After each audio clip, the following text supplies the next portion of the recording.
ஓம் ஸ்ரீ வராகி தாயே போற்றி. என் அன்பு குழந்தையே, உன்னை தேடி உன் வாசல்ல வந்து நிற்கிற உன் வராகி அம்மாவை இப்போதாவது உள்ளே அழைக்க உனக்கு மனம் வந்து விட்டதே. நல்ல வேளை, நான் என்ன சொல்ல வரேன்னு கேட்கறதுக்காக நீ என்னை தொட்டு விட்டாய். இப்போது உனக்கான நல்ல நேரம் தொடங்கி நீ தேடியதெல்லாம் உன்னை தேடி வந்து உன் வாசல்ல நிற்க போகுது. உன்னை கவலைப்படுத்தும் அளவுக்கு துணிச்சல் நிறைந்து உனக்கான விஷயங்களை தவறாக செய்து உன் மனதை கஷ்டப்படுத்திய அந்த மனிதர்கள் கண் முன்னாலேயே இப்போது அனைத்தையும் கடந்து நீ மகிழ்ச்சியாக வாழப்போற அளவுக்கு உனக்கான தைரியத்தையும் நான் கொடுக்க போறேன். உனக்கான மகிழ்ச்சியையும் உன் வாழ்வில் நான் வரவழைக்க போகிறேன் என் செல்லமே. ஆனா அதுக்கு நீயும் கொஞ்சம் உதவதான் செய்யணும். என்ன தெரியுமா? யாரோ உன் மனசை கஷ்டப்படுத்தினாங்கன்னா நீ ஏன் அதுக்கு உள்ளாகி கவலைப்படுகிறாய்? யார் என்ன செஞ்சாலும் நான் தேவையில்லாம வருத்தப்பட மாட்டேன், வேதனைப்பட மாட்டேன். என் வாழ்க்கையில நான் நினைச்சதுபடி மகிழ்ச்சியாக வாழ்வேன், மன நிம்மதியோடு வாழ்வேன் என உனக்கான விஷயங்களில் நீயே கையாளக்கூடிய முடிவெடுக்கக்கூடிய ஆளாக இரு. உனக்கு கிடைக்கும் மகிழ்ச்சி என்பது இருக்கிற இடத்தை பொறுத்து கிடையாது என் செல்லமே. உன்னோடு பயணிக்கும் மனிதர்களை நீ எந்த இடத்துல வச்சுக்கிறங்கிறத பொறுத்துதான். அடுத்தவர் செய்யும் விஷயங்களுக்கு நீ முக்கியத்துவம் கொடுப்பதாலும் அதை பற்றி யோசிப்பதாலும் தானே கவலை கொள்கிறாய். யாரோ ஏதோ செஞ்சுட்டான், அதுக்காக நான் ஏன் வருத்தப்படணும் அப்படின்னு உன் மனசை மாத்திக்கிட்டு சிரிச்சு சந்தோஷமா வாழக்கூடிய ஆளாக நீ இரு. அடுத்தவங்களுக்கு பின்னால போய் நின்று நீ புறம் பேச வேண்டாம். அப்படி நீ மற்றவங்களை பத்தி புறம் பேசினா உன் பின்னால ஒருத்தர் நின்று உன்னை பத்தி புறம் பேசி கொண்டிருப்பான். இதை ஒருபோதும் மறவாதே என் செல்லமே. நீ பணிவோட இருந்தினா, அடக்கத்தோட நடந்துகிட்டினா அது தாழ்மையின் சின்னமே கிடையாது. அது உயர்வான நல்ல பண்பின் அறிகுறி. நீ எப்போதும் பணிவோடு நடந்துகொள்.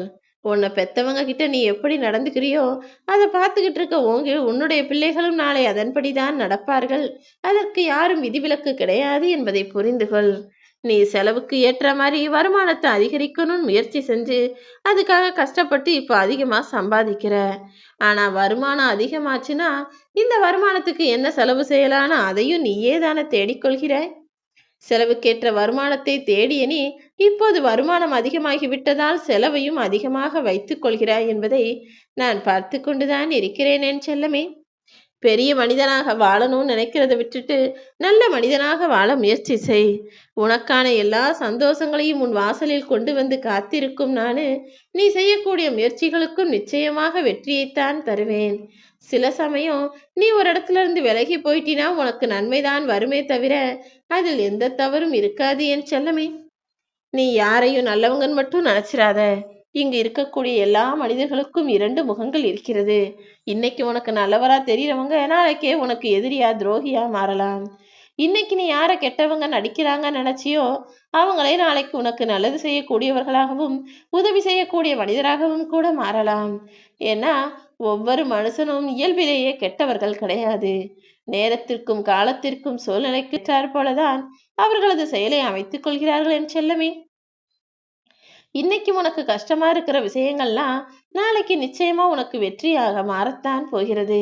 நீ கவலை கொள்ள வேண்டாம். ஒரு மனுஷனை வேணான்னு வெறுத்து ஒதுக்கிட்டு இன்னொருத்தனை எங்க போய் தேட போற? எல்லாருமே இங்கு மனிதர்கள் தான். எல்லாருடைய மனசும் ஒரே மாதிரிதான். அதனால என்ன நடந்தாலும் யார் என்ன செஞ்சாலும் அனைத்தும் நன்மைக்கே என நினைத்து வாழ பழகிக்கொள்.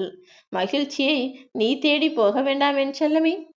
நடப்பதெல்லாம் நன்மைக்கு நீ நினைச்சாலே மகிழ்ச்சி தானாக உன்னை தேடி வரும். தகுதிகள் சிறைப்பட்டு விட்டால் இங்கு திறமைகளுக்கு மதிப்பு இருக்காது. உன்னுடைய தகுதியை அதிகப்படுத்தி கொண்டு உன்னுடைய திறமைகளையும் அதிகப்படுத்தி கொள்ளக்கூடிய ஆளாக நீரு. ஏதோ ஒரு விஷயம் கிடைக்கலன்னு நினைச்சு ஏங்குறத விட்டுட்டு கிடைக்காதது உனக்கானது இல்லை, கிடைச்சதை வச்சு சந்தோஷமா வாழணுங்கிற எண்ணத்தை உருவாக்கிக்கொள். மனசளவுல இங்கு யாரும் யாருக்கும் உண்மையாக இல்லை என்பதுதானே உண்மை. ஏன்னா மனசுக்குள்ள பேசுறது யாருக்கும் கேட்க போறதில்லைன்னு எல்லாரும் மனசுல 1000 கெட்ட விஷயங்களை யோசிக்கிறார்கள். தவறான விஷயங்களை தவறான வழியில் பார்க்கிறார்கள், சிந்திக்கிறார்கள். ஆனால் வெளியில இருக்கிறவங்களுக்கு வேணும்னா அது தெரியாம இருக்கலாம். உன் மனசுக்குள்ள இருந்து அத்தனையும் பார்த்துக்கிட்டு இருக்க இந்த வராகி அம்மா நிச்சயமாக அனைத்தையும் பார்த்து கொண்டும் கண்டு கொண்டும் தான் இருக்கிறேன் என்பதை நீ மறக்க வேண்டாம் என் செல்லமே. மனசளவுல எல்லாருக்கும் உண்மையா எல்லாருக்கும் நல்லது செய்யக்கூடிய ஆளாக நீ இரு. மற்றவர்களை விமர்சிப்பதும் குறை சொல்வதும் அவர்களை சாடுவதும் வெகு சுலபம். ஆனா அவங்க இடத்துல இருந்து அவர்களுடைய வாழ்க்கையை வாழ்வதென்பது மிகவும் கடினம் அல்லவா? நீ தன்மானத்தை இழந்து தவிக்க விட்டுட்டு யார்கிட்டையும் போய் அன்பை தேடணும்னு நினைக்காத. தன்மானத்தை இழந்து பெறக்கூடிய அன்பு என்பது தற்கொலைக்கு சமம்தான். உன்னை நீயே கொன்றுவிட்டு யாரிடம் எதை எதிர்பார்க்க போகிறாய்? எப்போதும் எல்லா சூழ்நிலைகளிலும் அடுத்தவங்க வந்து செய்வாங்கன்னு நினைக்காம, ஓரமாக ஒதுங்கி நின்று வேடிக்கை பார்க்காமல், அவசரம்னா ஓடிப்போய் உதவக்கூடிய ஆளாக நீ இரு. என்னதான் நான் ஓடிப்போய் உதவுனாலும் பழியும் பாவமும் தான் எனக்கு கிடைக்காதுன்னு யோசிக்காதே. உனக்காக நீ செய்த உன் நன்மைகளுக்காக நான் நிச்சயம் உன் வாழ்க்கையை சரி செய்து மாற்றியமைப்பேன் என் செல்லமே. யாரையும் நம்பி யாருக்காகவும் யாரு கூடயும் நீ சண்டை மட்டும் போட்டுறக்கூடாது. ஏன் தெரியுமா? ஒரே வீட்டில் அல்லது ஒரே நட்பு அல்லது ஒரே தெருவுன்னு கூட வச்சுக்கோ. ஒருத்தரை உனக்கு பிடிக்கும், அவங்களுக்கு இன்னொருத்தரை பிடிக்காதுன்றதுக்காக உன் நட்புக்கு பிடிக்காத ஒருவர் நீ எதிரியை நீயும் பகைத்து கொண்டு அவர்களுக்கிடம் எதுவும் பேசாம இருந்தீனா, நாளைக்கு அந்த சண்டை போட்டவங்க 2 பேரும் சேர்ந்துருவாங்க. ஆனா அதுல ஒருத்தவங்களுக்கு துணையா நீ போய் நின்னியே, உன்னதான் அவங்க எதிரியாக்கி குற்றவாளியாக்கி தூரமா வச்சிடுவாங்க.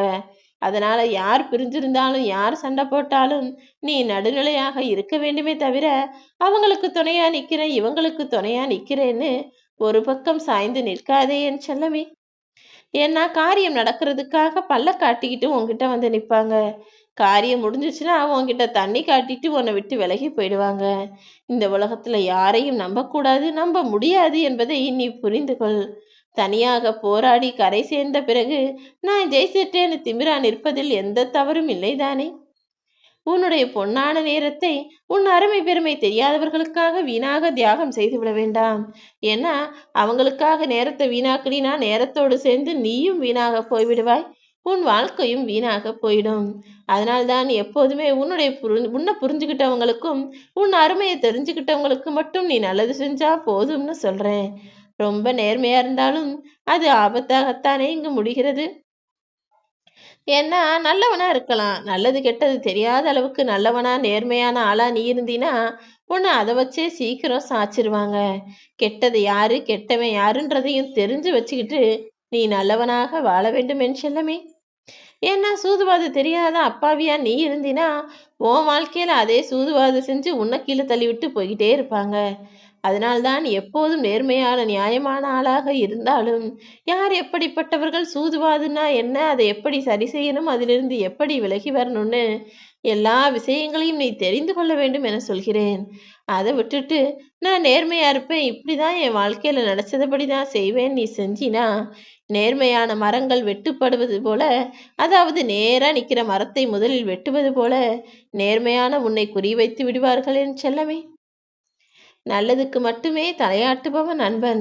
ஆனால் என்ன சொன்னாலும் தலையாட்டுபவன் நிச்சயம் திருடனாகத்தான் இருப்பான். அப்படிப்பட்ட திருட்டு கூட்டத்தை நண்பர்களாக உன் அருகில் வைத்துக் கொள்ள வேண்டாம். நீ என்ன நல்லது சொன்னா அது உனக்கு சரின்னு சொல்றதுக்கும், கெட்டது சொன்னா அதை உனக்கு திருத்துவதற்குமாக இருக்கக்கூடிய நண்பனை உன் அருகில் நீ வைத்து கொள்ள பழகு. அழும்போதும் கீழே விழுகும்போதும் ஆறுதல் தேடினா அவமானம் மட்டும்தான் மிஞ்சும்.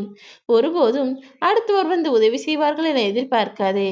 நீ எதிர்பார்க்கக்கூடிய பாசம் ஒரு இடத்துல தடைப்பட்டா அதனால் வலியும் வேதனையும் அதிகம் என்பதை நான் அறிவேன். கொஞ்சம் உன்னை பக்குவ பயன்படுத்திக்கொள். கூடிய சீக்கிரமே நீ பக்குவப்பட்ட ஆளாக உன் வாழ்வில் மாறி எல்லா சந்தோஷங்களையும் பெற தயாராகி விடுவாய். ஒருத்தருக்கு நீ 1000 உதவிகள் செஞ்சிருக்கலாம்.